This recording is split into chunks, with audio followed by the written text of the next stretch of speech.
بزاف اللي كنقولوا ان الكراندي توتو ما كيكتبش مزيان والتراكات ديالو عباره على شعكاكه ما كيفهم حتى واحد. وانا واحد منهم الصراحه. لا غير باش نوضحوا الامور انا ما كنشوفهاش من داك الجانب.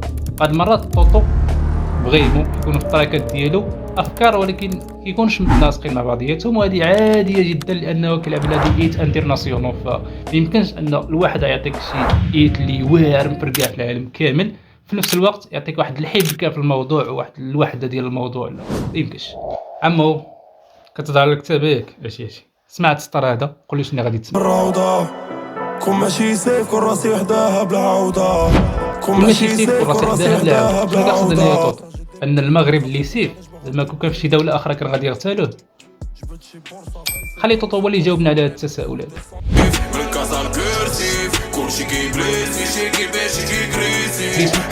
كلشي كيكريسي الاجواء ماشي هي هذيك ما كتبشرش بالسيكيريتي. دونك كاين واحد التناقض ما بين هاد السطور هذا. دونك رجعوا للسطر الاول وعاود تسمع. كون ماشي سيف كون راسي وحدها بلا عوضة. ماشي سيف كون راسي وحدها بلا عوضة. هنا كاين دوبل كونتور. المعنى الاول اللي هو سيف محمي والمعنى الثاني اللي هو سيف. كون ماشي السيف كون الراس ديالو طار شحال هادي، بمعنى انه سيف محمي فعلا ولكن بفضل السيف ديالو ماشي بداك الحمايه اللي كتوفر له السلطات ولا الدوله، لا كيحمي راسو براسو.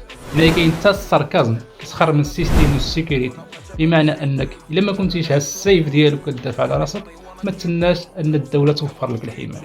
دونك ما تخلينيش حتى انا نمشي بلا عوده. كاين واحد القولون تحت تكي عليا شير الفيديو باش دائما يبقى يوصلك الجديد. تشاو.